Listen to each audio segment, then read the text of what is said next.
Pequeño cambio para el día de hoy, pero contento de poder encontrarnos aquí para compartir la palabra de Dios. No vamos a leer un salmo esta noche, ¿sí? Vamos a salir un poco de la rutina. Salmo 88 ya pasó, está grabado, no hay problema.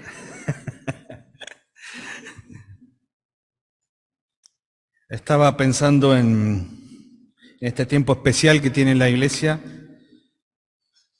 Siempre un lindo tiempo cuando pasamos por este proceso del bautismo, ¿sí? Es un hermoso tiempo, es un tiempo de esperanza para la iglesia, un tiempo especial donde vemos hermanos y hermanas que van asumiendo su compromiso delante del Señor, con el Señor en primer lugar, pero también un compromiso entre nosotros, porque en definitiva querer formar parte de la iglesia local es saber que me voy a comprometer con mi hermano, con mi hermana, y que vamos a empezar a trabajar juntos, seguramente que ya lo venías haciendo de antes, pero desde otra perspectiva, de la perspectiva de la obediencia a Dios en su mandato de pasar por las aguas del bautismo.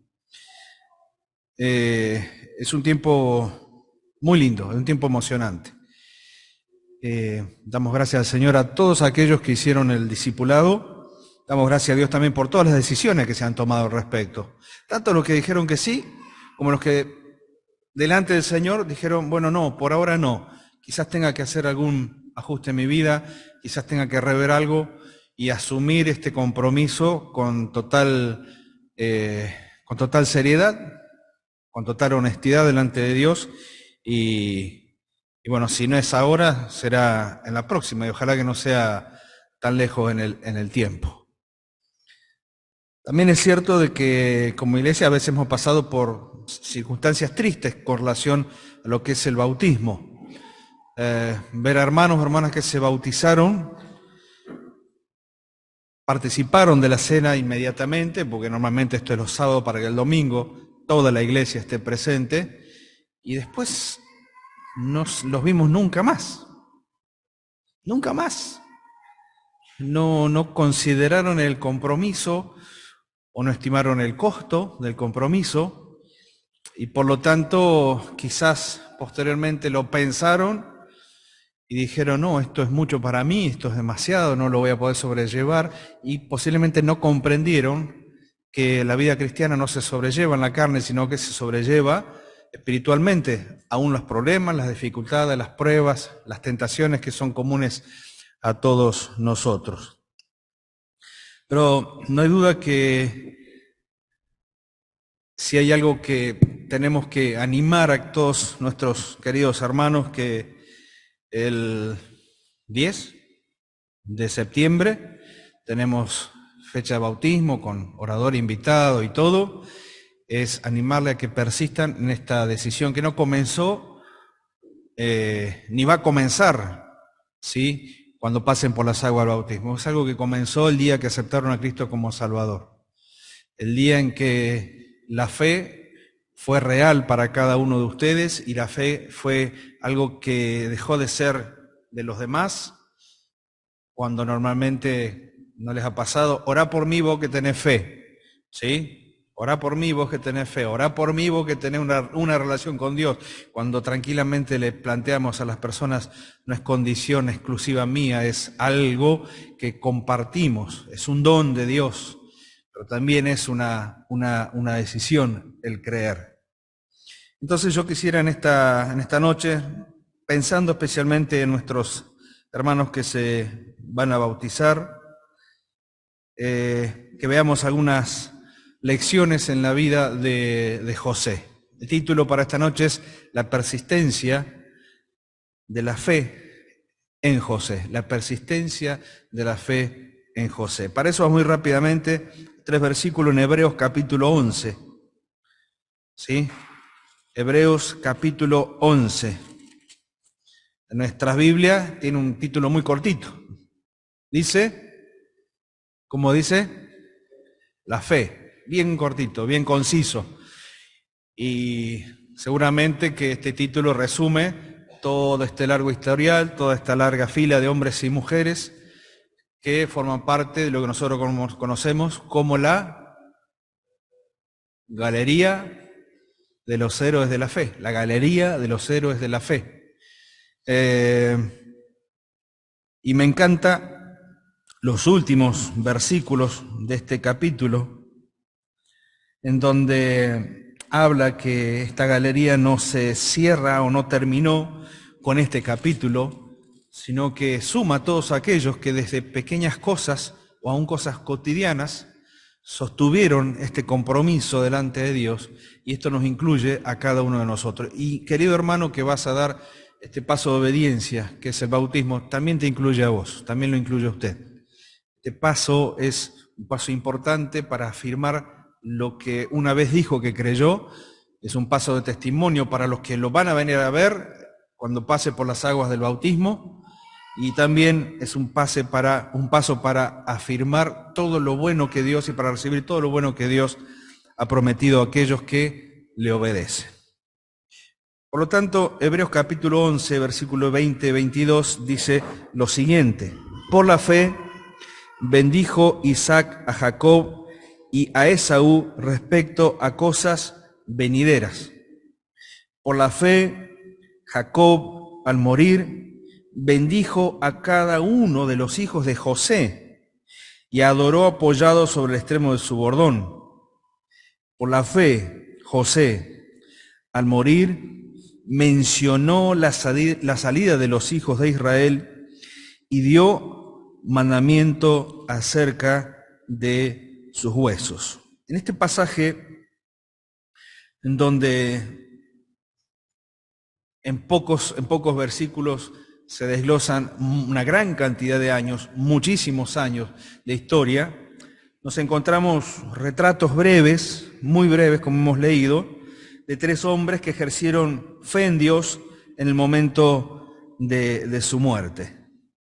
En cada caso de cada uno de ellos, la fe había estado operativa durante toda su vida, con pruebas, con dificultades, con fracasos, sí, por supuesto.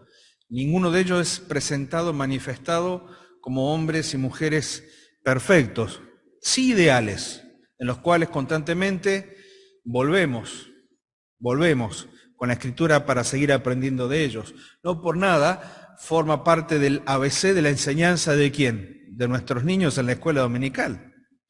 ¿A dónde los llevamos en principio cuando comenzamos con las diferentes clases? Vamos hacia el Antiguo Testamento y les mostramos a ellos esta maravillosa exposición de historias, de vidas, ¿sí? Que son historias, para que ellos, enfocándose en el ejemplo de estos hombres y mujeres, comprendan de a poquito lo que significa creer en Dios o creerle a Dios. Ahora, esto no termina una vez que pasaron por diferentes clases de la escuela dominical. Y como diciendo, ya esta historia la vi, la repasé, ya la conocí, no tengo necesidad de volver. Porque la verdad, cada uno de aquellos que tenemos algunos años dentro de lo que es la vida cristiana, tenemos que reconocer que más de una vez hemos vuelto a las antiguas historias para reencontrar allí consuelo, para encontrar ahí respuestas, para encontrar ahí ejemplo de lo que significaba creer en Dios, cuando a veces era el único elemento que tenían en sus manos, no tenían la palabra escrita, era simplemente creer a las promesas de parte de Dios.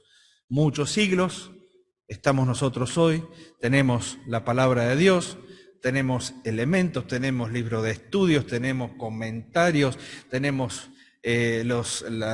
todo lo que podemos encontrar a través del ciberespacio, de lo bueno que podemos encontrar en el ciberespacio, de devocional, tantas cosas que alimentan nuestra fe, y tenemos que reconocer con vergüenza que a veces ni nos comparamos a aquellos que solamente tenían el testimonio hablado, ni siquiera escrito, el testimonio oral de un padre que comenzó su relación con Dios, que lo transmitió a sus hijos, que lo transmitieron a sus nietos y así sucesivamente hasta progresar a nuestros días. nos encontramos que la fe de ellos superó el horizonte del tiempo para incorporar la eternidad, porque ninguno de ellos murió pensando que todo se terminaba allí, que todo se terminaba allí.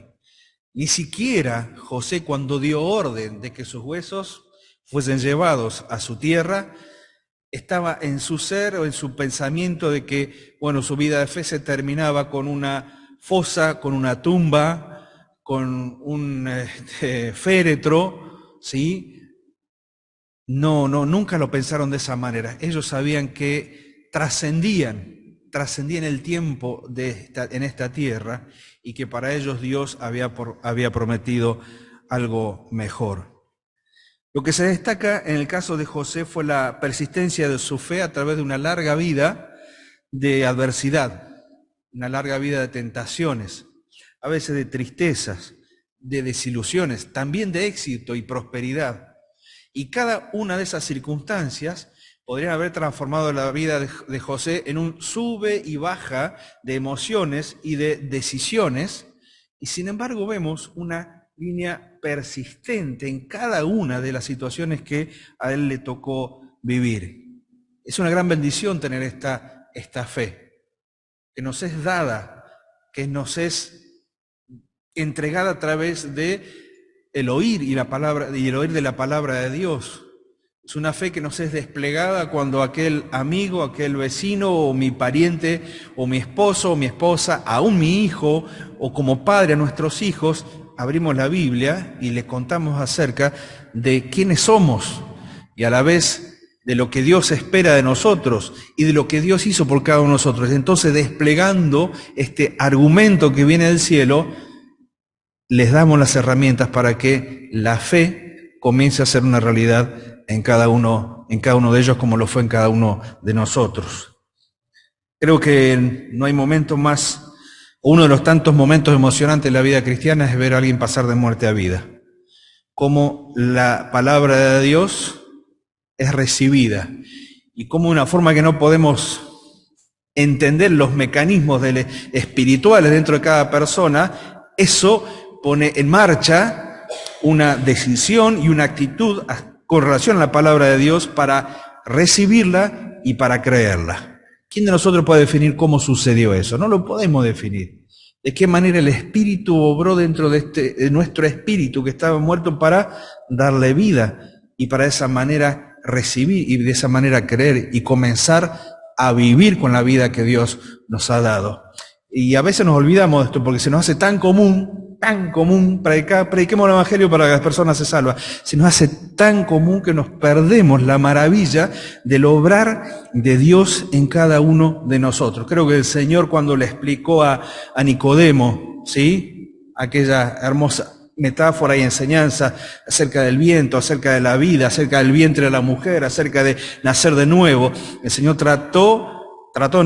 le explicó perfectamente a Nicodemo lo que significaba no tener vida y tenerla. Para aquel hombre fue una maravilla empezar a intentar en su mecanismo mental tratar de comprender las cosas que el Señor le estaba explicando. Y sin embargo, fue el germen o fue la palabra necesaria para que seguramente en un proceso que no sabemos en qué momento causó el efecto justo en la vida de Nicodemo para ser, en principio, un seguidor secreto y después manifestándose como aquel que había creído precisamente en el Salvador. Es una bendición tener fe, pero la mayor necesidad hoy es que cada uno de nosotros pueda tener una fe constante y una fe triunfante.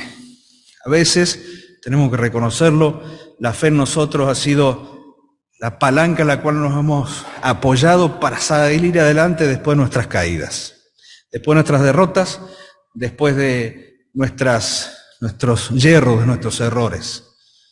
Y seguramente que hemos necesitado la fe para salir adelante aún en contra de todo aquello que seguramente nos diría, no servís para nada, nunca más te van a volver a utilizar, nunca más vas a servir para la obra de Dios, nunca más. Y el Señor dice, no, ten fe, a pesar de, podemos seguir adelante.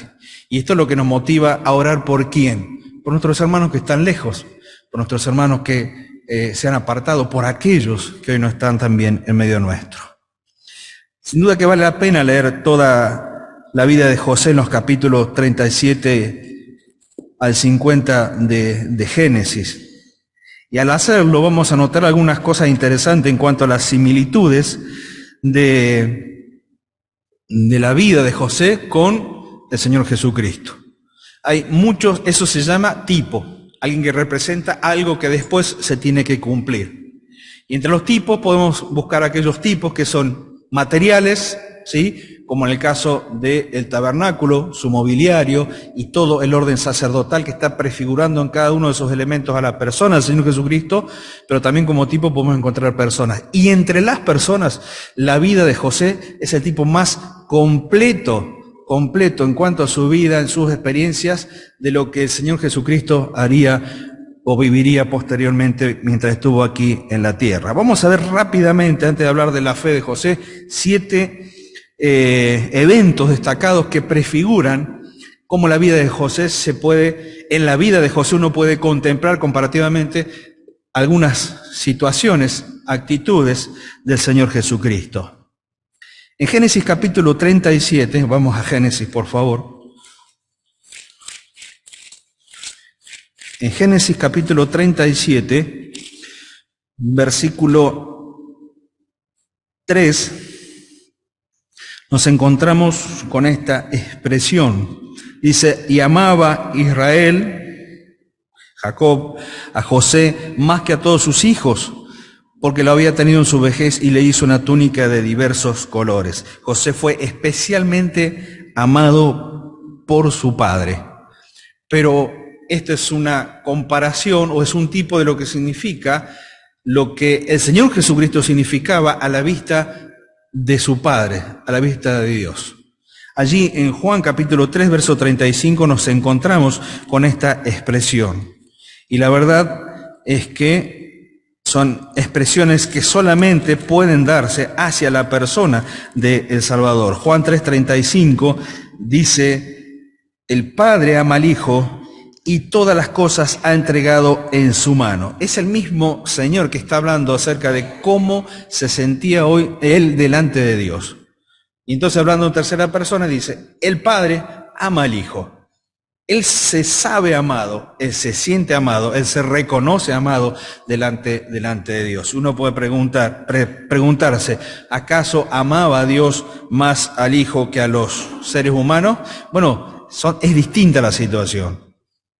Para nosotros el amor fue manifestado en nuestra condición de pecadores. Fuimos amados antes de la fundación del mundo. El plan del amor de Dios ya se estaba desplegando hacia aquellos que lo íbamos a rechazar. Pero en el caso del Hijo es completamente distinto. El Hijo jamás rechazó al Padre, jamás se apartó del Padre, jamás encontramos en Él ningún fallo, ningún yerro, ningún error, ninguna caída, ningún pecado. Entonces comprendemos aquello de este es mi Hijo amado, en el cual tengo complacencia.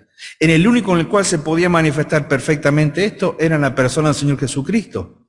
El Señor, Dios, nuestro Padre, se complace de nuestra vida y a veces no hay una complacencia perfecta en nuestra vida, pero en cuanto a la persona del Hijo sí.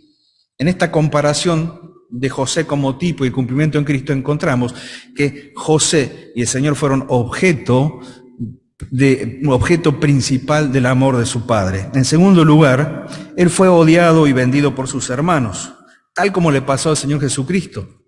En Génesis capítulo 37, versículo 4, mantengamos más o menos estos capítulos, 37:4, encontramos este pasaje, y viendo sus hermanos que su padre lo amaba más, que a todos sus hermanos le aborrecían y no podían hablarle pacíficamente. Los hermanos de José contemplaban la relación de su padre para con él y no podían soportar esa clase o esa calidad de amor o esa manifestación de amor que tenían para con él. Y dice que en su corazón no había gozo, no había alegría. No se podían alegrar de que su padre lo amara a él.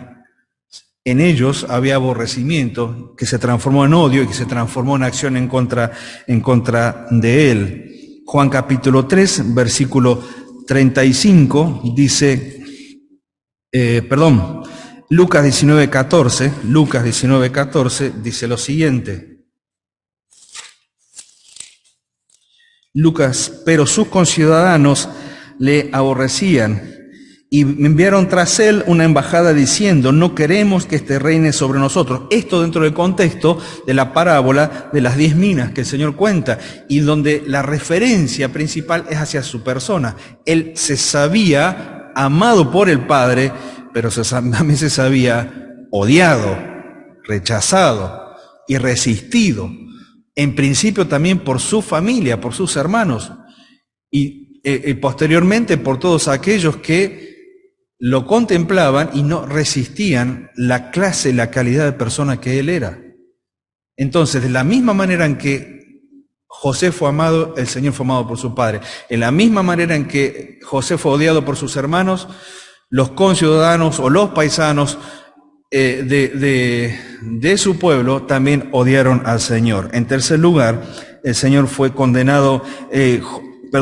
fue condenado injustamente. Génesis 39:19, nos acordamos de aquella situación de Potifar y su esposa. Y él cuando fue acusado, dice que sucedió que cuando oyó el amo de José las palabras que su mujer le hablaba, diciendo, así me ha tratado tu siervo, se encendió su furor y tomó su amo José y lo puso en la cárcel donde estaban los presos del rey y estuvo allí en la cárcel, condenado injustamente. Lucas 23:41 dicen, por ejemplo, lo que todos ya sabemos en cuanto a la persona de Cristo.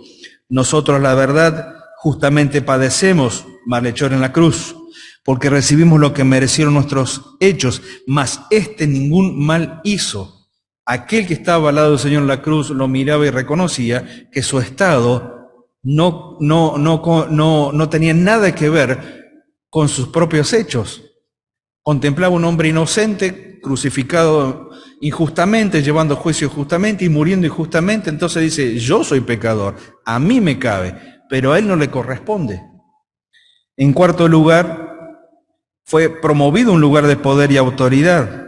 Génesis 41:41 nos encontramos con lo que significó para José ser reconocido por Faraón.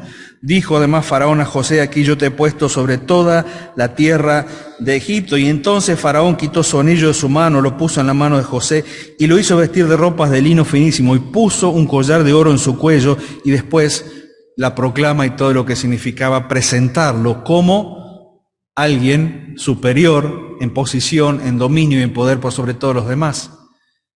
El cumplimiento de este tipo lo encontramos en Hechos, capítulo 5, versículo 31. Allí Lucas escribe lo siguiente, Hechos 5:31, dice así, a este Dios, en palabras de Pedro, a este Dios ha exaltado con su diestra por príncipe y salvador para dar a Israel arrepentimiento y perdón de pecados.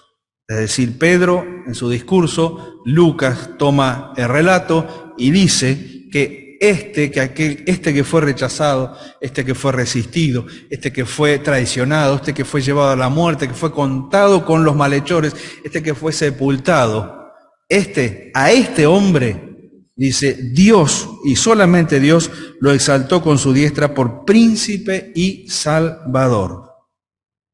Amado por su Padre, odiado y vendido por sus hermanos, condenado injustamente, promovido a un lugar de poder y autoridad, pero también encontramos que José llegó a ser de una bendición para los gentiles y tomó una esposa gentil. Y algo parecido hizo el Señor, porque fíjense, Génesis 41, del 1 al 45, no lo vamos a leer todo, encontramos todo lo que José significó para el pueblo de Israel, siendo de bendición para un pueblo al cual él no pertenecía.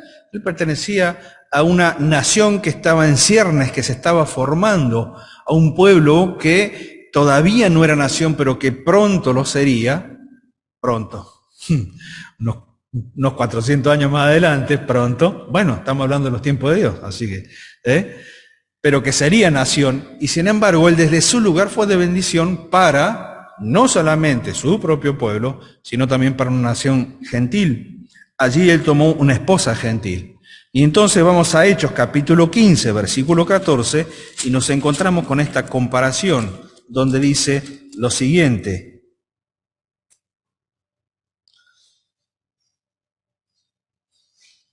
Leemos el versículo 12. Entonces toda la multitud cayó y oyeron a Bernabé y a Pablo, que contaban cuán grandes señales y maravillas había hecho Dios por medio de ellos entre los gentiles.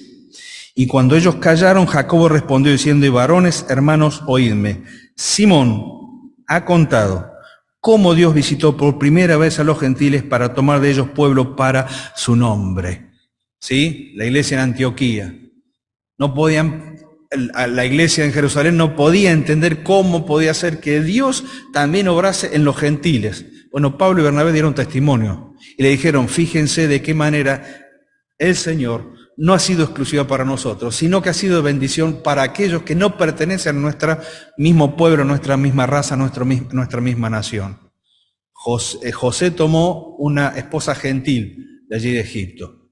Y el Señor nos ha tomado a nosotros, la iglesia, somos su esposa, ¿sí? Tomado de todos los lugares de esta tierra, a través de todos los siglos, el Señor ha ido conformando a aquella con la cual habrá de desposarse.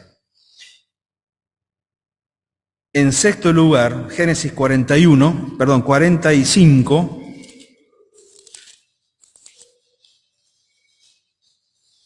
del 1 al 15 tenemos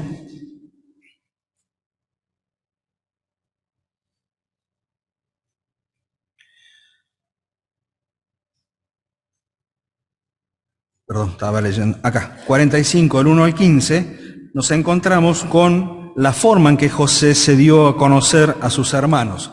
Él reveló su identidad a sus hermanos. Por un tiempo velado, por un tiempo escondido, por un tiempo sin darse a conocer. Pero llegado el momento, no vamos a leer todo el pasaje, toda la historia, nos encontramos de qué forma el corazón de José no soportó más. Y con llanto y con gran afectación por todo lo que estaba viviendo, él se da a conocer a sus hermanos, le dice: yo soy José. Me acuerdo de la canción ahora en este momento, ¿no? Pero él dice: yo soy José, yo soy vuestro hermano. En Romanos capítulo 11,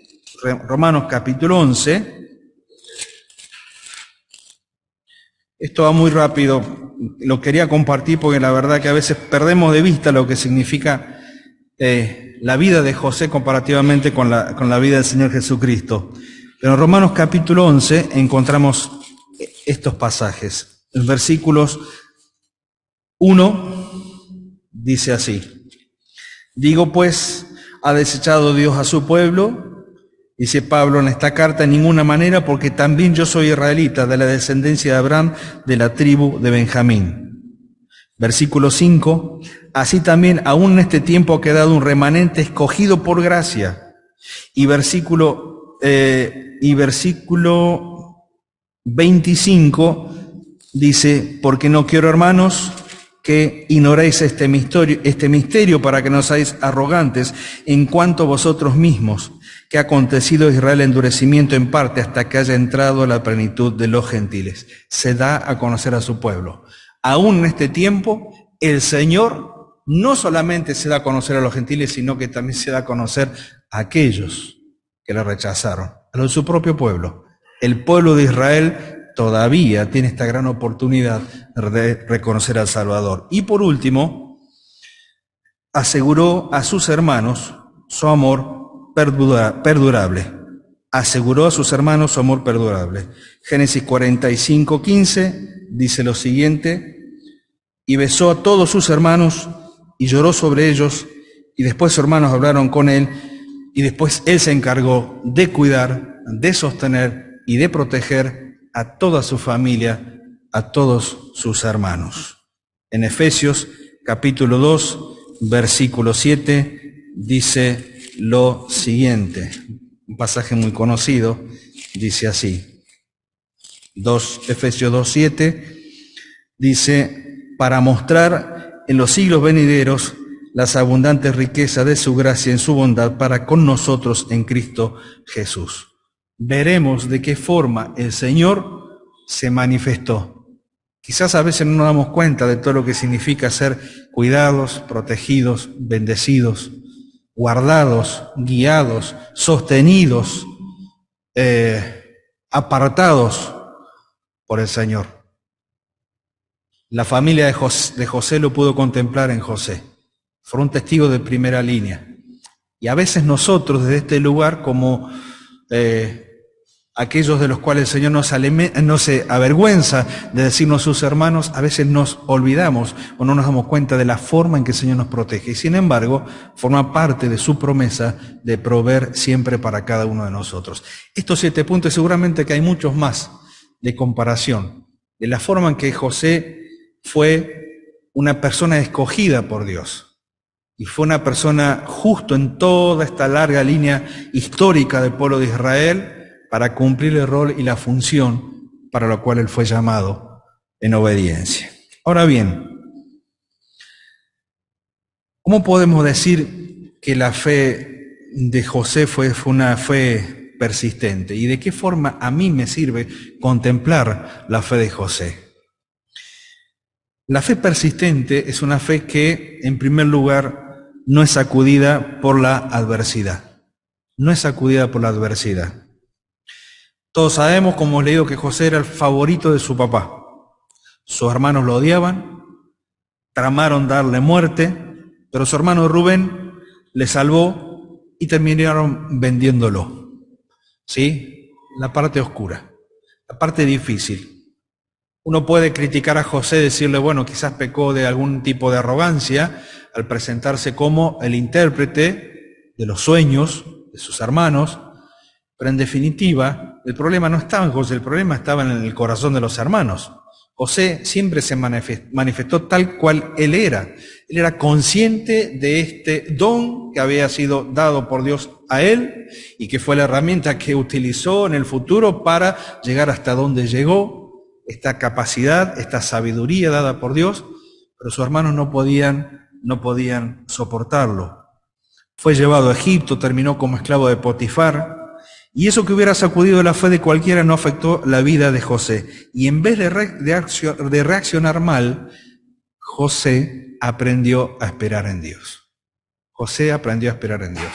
Primera lección para mí, en primer lugar, donde a veces me enojo y me ofusco, me pongo mal por cuestiones absolutamente mucho más pequeñas que todo lo que le tocó vivir a José. Y como algunas cosas pequeñas de mi vida me hacen tambalear, ¿sí? Y me hacen dudar, y me hacen pensar de más. Y a veces actuar sin pensar que Dios es el que quiere actuar en mi vida, y lo único que me pide es quieto, tranquilo. Ahora me toca a mí.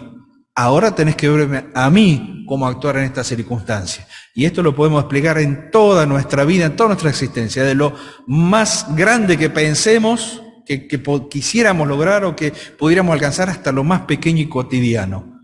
Como por ejemplo, me aumentan los impuestos, me aumentan los servicios, no voy a alcanzar, ¿cómo voy a hacer?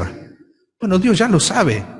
¿O acaso Él no sabe lo que es nuestro país, no sabe lo que son nuestros dirigentes, no sabe lo que son las decisiones que toman las autoridades? Por supuesto que lo sabe, pero bajo todo ese panorama oscuro de duda, de incertidumbre, ¿sí? Que no es de un día, que es de muchos años, Dios ya lo sabe.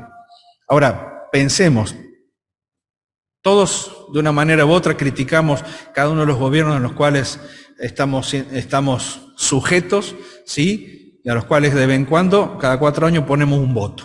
Siempre hemos criticado.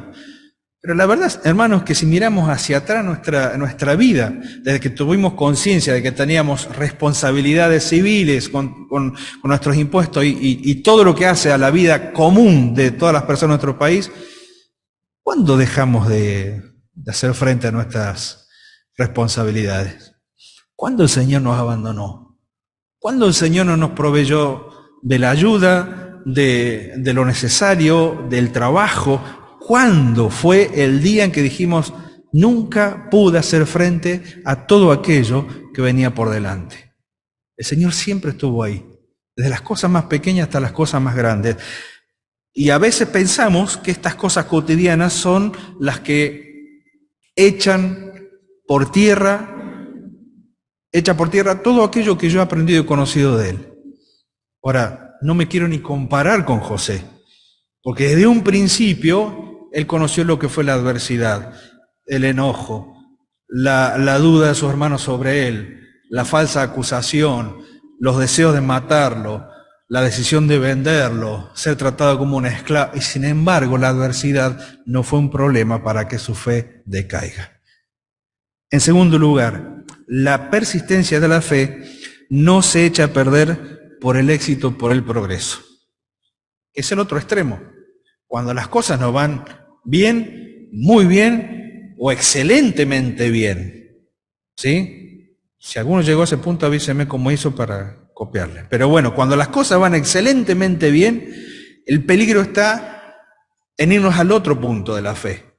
Pensar que todo lo que logré fue por causa de capacidad, de formación, de, no sé, de una capacidad innata, y olvidarme que Dios estuvo en cada uno de los procesos, tanto para aprender, tanto para capacitarme, tanto para aprender a ser excelente en lo que tenga que hacer, y de esa manera obtener el rédito correspondiente, para algunos más, para otros menos, pero saber que en lo que estoy haciendo me está yendo bien, me está yendo muy bien, en los estudios, en el trabajo, en lo que he logrado, en la casa que pude tener, el vehículo que pude comprar, en el amoblado que pude tener en mi hogar, en la extensión de mi casa, pensar que todo eso al final lo hice por mi propio esfuerzo.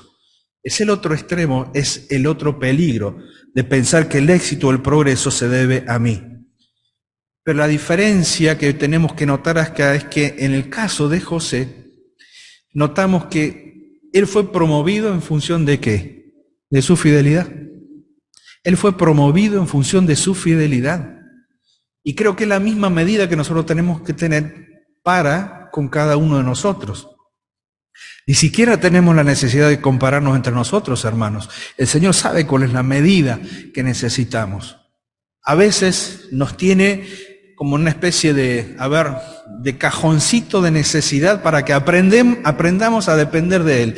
Y de repente uno se da cuenta de que se destrabaron ciertas cosas, puedo avanzar, puedo crecer, y es que el Señor estuvo primero enseñándome las lecciones básicas de la dependencia, para después enseñarme las lecciones básicas de la dependencia, pero también de la dependencia en el éxito. Muchas veces es mucho más fácil retroceder espiritualmente en tiempos de prosperidad. Pero ni en esta instancia, ni después, cuando fue puesto como primer ministro de Egipto, la fe de José flaqueó. No se vino abajo, se sostuvo constantemente en adversidad, pero también en éxito o progreso. En tercer lugar, la fe de José no es conmovida aún por la tentación más sutil, por la más escondida que pueda existir. El diablo siempre procura hacernos tropezar. Herramientas tiene dos grandes: mundo y nuestra naturaleza caída. Y ahí está, continuamente, ¿sí? Trabajando, tramando, trajinando. Aquel que conoce más por viejo que por diablo, como dice el dicho, que tiene años de ventaja sobre nosotros, de haber contemplado a la humanidad, a los hombres y a las mujeres, sus debilidades, sus tentaciones, sus caídas, la forma en que pueden desviarse, sabe y nos conoce al dedillo, sabe perfectamente cómo somos y sabe cuáles son los resortes que nos podrían llevar para un lado o para el otro. Bueno, con José lo intentó. Con José lo intentó. Y fíjense, lo intentó hasta tal punto que fue hasta lo más grosero en cuanto a él. José sin duda que sabía quién era comparado, inclusive racialmente, con el pueblo egipcio. Nos da la palabra de Dios una descripción de quién era él, cómo era físicamente, y evidentemente que resaltaba sobre el resto. Claro que la mujer de Potifar, y agrego yo, de acuerdo a su costumbre, porque entiendo que no fue un caso aislado, de acuerdo a su costumbre, puso los ojos en él. Y sin embargo, aún la tentación no fue el elemento que a él lo desvió de la meta que tenía, que era seguir confiando, seguir creyendo y seguir siendo sostenido por su relación y en su relación con Dios. ¿Cómo habría de pecar contra Dios? Fue su primer pensamiento y fue el pensamiento que sostuvo durante toda su vida. ¿Cuál es nuestra única protección en este momento? Osvaldo nos dio una larga lección de devocionales. ¿Se acuerdan? La armadura. La armadura es la que necesitamos todos los días de nuestra vida. No quiero que hagamos porque inclusive hay lugares donde le ha pedido a los hermanos que hagan la mímica de ponerse la armadura todos los días. Se imagina, ¿no? Encima de vestirnos, hacer la mímica de ponernos la armadura. No se trata de eso, pero sí ser conscientes de eso. La armadura de Dios es necesaria para sostenernos contra los ataques del enemigo. En cuarto lugar, la fe que se sostiene no es estorbada por acusaciones falsas e injustas. La fe que se sostiene no es estorbada por acusaciones falsas e injustas. Puede que nos suceda, puede que acontezca en nuestra vida. Puede que el enemigo no busque en nosotros, pero sí busque por afuera para acusar nuestro testimonio. Puede ser. Una cosa es si le damos razones. De ahí no podemos decir nada. Tienen razón. Pero cuando sabemos que llevamos una vida que a Dios le agrada y que no hay ninguna manija de donde nos puedan agarrar, y de repente sí vienen las acusaciones, sí vienen los falsos testimonios, a veces nuestra fe flaquea. Decimos, Señor, si te soy fiel, ¿por qué estoy metido en esto? ¿Por qué de repente me acusan de esto? Yo sé delante tuyo que no lo hice, que no lo cometí, que nunca pasó por mi mente, ni mucho menos fue un acto de mi persona. Pero ¿por qué me encuentro dentro de esta situación? Y muchas veces la fe puede flaquear en ese punto. Y sin embargo, encontramos en la persona de José a alguien que no sintió su fe estorbada por esta circunstancia. Lo llevaron a la prisión injustamente. El Señor estaba con él. Y la verdad es que, como nos compartía Henry hace un tiempo en uno de los devocionales, el título era Él honra a los que le honran. Él honra a los que le honran, aún en las peores acusaciones en nuestra contra. Quizás es también para tomar en cuenta este puntito, porque no somos ignorantes al respecto de que esta va a ser una herramienta muy común en este tiempo contra la iglesia y contra los creyentes. Las falsas acusaciones, en virtud de un programa mundial, en virtud de una humanidad que se aparta cada vez más de todo lo que tenga que ver con Dios, en virtud de que para el mundo somos una gran molestia. Y no nos sorprendamos si en algún momento por nuestra fe puede haber acusaciones contra nosotros y a través de nosotros también en contra de la iglesia. La fe que persiste no es estorbada por acusaciones falsas o injustas. En quinto lugar, para ir terminando, la fe que persiste tampoco fue perturbada por promesas incumplidas. Tampoco fue perturbada. ¿Se acuerdan lo que le pasó a José en la cárcel con el copero y con el panadero? Sacanos de acá y te vamos a sacar de acá. 2 años más. Esperó. 2 años más. Siempre me acuerdo del dibujito animado de la vida de José, ¿sí? ¿Qué hacía José mientras tanto? A mí me encanta esa escena porque lo representa a él perfectamente. ¿Qué hacía? ¿Se acuerda que había dentro de la cárcel? Una plantita, una semillita, y él se ocupó durante ese tiempo, esos 2 años de espera, de que crezca, que tenga, era la representación de una vida en la oscuridad y era la representación de su propia vida, que aún en la oscuridad podía florecer. Era la representación de su propia vida, una metáfora hermosa de lo que era la vida de José dentro de la cárcel. Te vamos a ayudar, promesa incumplida. Puede ser que en algún momento recibamos alguna promesa de ayuda, de lo que fuere, y no se cumplen. ¿A quién le vamos a ir a reclamar? No me imagino yo a José agarrado a los barrotes de la cárcel, insultando, gritando, reclamando, llamando al copero, llamando al panadero. No me lo imagino de esa manera. De hecho, la Biblia tampoco lo muestra así. Pero eran necesarios esos 2 años más dentro de ese hoyo, dentro de esa cárcel, para que el carácter de José siga conformándose conforme a lo que Dios necesitaba como herramienta cuando estuviera sentado en el trono del primer ministro. A veces no sabemos por qué estamos en este lugar. ¿Por qué me encuentro en este lugar donde no puedo salir, no puedo avanzar? Me encuentro encerrado. Lo primero que pensamos muchas veces es, ¿cuál es el atajo? ¿A quién tengo que ver para salir? ¿De quién me tengo que enfocar para salir de esta situación? Y no recordamos de que Dios utiliza estas herramientas para nuestra vida, para el bien de nuestra vida. En determinado momento veremos por qué el Señor nos permitió pasar por esto. Y por último, la fe de José fue persistente porque no está limitada por los horizontes del tiempo, sino que mira mucho más allá de sus estrechos límites. ¿A qué me refiero? Porque Génesis capítulo 50, versículo 20, vamos hacia allá, dice lo siguiente.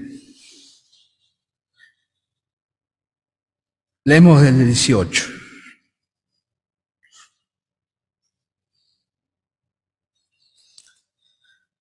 Dice, vinieron también sus hermanos y se postraron delante de él y dijeron, henos aquí por siervos tuyos. Y le respondió José. Cada vez que José abría la boca, cada frase de José era para hacerle un cuadrito. Cada vez que José hablaba, no desperdiciaba las palabras. José hablaba y eran cosas más que importantes. Él dice, no temáis, ¿acaso estoy yo en lugar de Dios? Vosotros pensasteis mal contra mí, mas Dios lo encaminó a bien para hacer lo que vemos hoy, para mantener en vida a mucho pueblo. Ahora pues, no tengáis miedo. Yo sustentaré a vosotros, a vuestros hijos. Así los consoló y les habló al corazón. Además de haber perdonado a sus hermanos, él pudo ver la mano de Dios en todo eso, que es la parte difícil nuestra muchas veces. ¿Cómo puedo ver la mano de Dios obrando en este tiempo que Él permite que pase por estas situaciones y circunstancias? Es un ejercicio que no es fácil. No es fácil hacer ese ejercicio espiritual delante de Dios y decir, bueno, me está pasando esto, estoy pasando por esto. ¿Dónde veo la mano de Dios? ¿Dónde veo el comienzo del accionar de Dios guiando todas las cosas en esto que no puedo comprender? Bueno, no fue fácil para él, le llevó mucho tiempo. De una forma en que nosotros lo contemplamos a la distancia, lo vemos. Me imagino a José contemplando a sus hermanos y de qué manera iban encajando cada una de las piezas. ¿Sí? Cada una de las piezas. Pozo, vendido, acusado justamente, la cárcel, la traición de los dos que habían prometido sacarlo, de qué forma se acordó 2 años después y lo llevaron para que pudiese ayudar a los sueños del faraón, cómo reconoce la inteligencia y la sabiduría, cómo es puesto en lugar de privilegio, de qué forma Dios trae a su pueblo, algo que para él era impensado. Es decir, de alguna forma, finalmente José pudo ver la buena mano de Dios en cada una de las circunstancias de lo que en un principio podía parecer un rompecabezas y que al final se forma en forma completa para él. En el capítulo 50 y versículo 25 leemos lo siguiente. Hizo jurar José a los hijos de Israel diciendo, Dios ciertamente os visitará y haré llevar de aquí mis huesos. Y murió José a la edad de 110 años, lo embalsamaron y fue puesto en un ataúd en Egipto. Y posteriormente volvió a su tierra. Fue vuelto a su tierra. Creyó que Dios cumpliría su promesa y así ellos debían llevar sus huesos a la tierra de promisión. Hebreos 11:22, tal como lo leímos. recién. Vamos hacia allá nuevamente. Hebreos 11:22 dice: por la fe José, al morir, mencionó la salida de los hijos de Israel, lo vio antes y dio mandamiento acerca de sus huesos. No se olviden de mí, yo quiero ir a esa tierra. Nosotros por la fe esperamos nuestros huesos a la tierra, si el Señor no viene antes. Nuestros huesos a la tierra. Por la fe esperamos otra cosa, algo mucho mejor, algo mucho más grande, algo lo cual es, como dice el apóstol Pablo, lo cual es mucho mejor, mucho mejor. Queridos hermanos, yo sé que cada uno de nosotros estamos pasando por diferentes circunstancias en nuestra prueba diaria de nuestra fe. Bueno, si José lo pudo ver de esta manera, quizás también yo. Si José lo pudo experimentar de esta forma, quizás también yo. Pero que no sea un quizás de la duda, que sea un quizás de, si tengo que pasar, quiero tener la certeza de que esa calidad de fe también puede formar parte de mi vida. Si no, no nos hubiese sido quedado como ejemplo ni la vida de José, ni el repaso que hace el autor de los Hebreos de su vida como un verdadero héroe de la fe. Y bueno, quizás en medio nuestro, en esta noche, haya algún héroe anónimo de la fe. Un hermano o una hermana que sea en esta noche héroe anónimo de la fe, que no lo conoce nadie, que nadie sabe quizás por lo que está pasando, por lo que está viviendo, y sin embargo, a pesar de eso, su fe permanece inconmovible, persiste a pesar de todas las cosas. Y aunque no está escrito acá, sí, el que toma nota de esa fe sin duda es el autor y consumador de nuestra fe, que es el mismo Salvador. Repasamos rápidamente: la fe que persiste no se sacude por la adversidad, no se echa a perder por el éxito, no se conmueve por la tentación, no es estorbada por situaciones falsas e injustas, no es perturbada por promesas que no se cumplen y no está limitada por los límites del tiempo, porque entendemos que nuestra fe nos hace mirar mucho más allá de este ahora que Dios nos permite vivir. Quería compartirles esto y que sea de bendición para sus vidas. Que el Señor les bendiga más.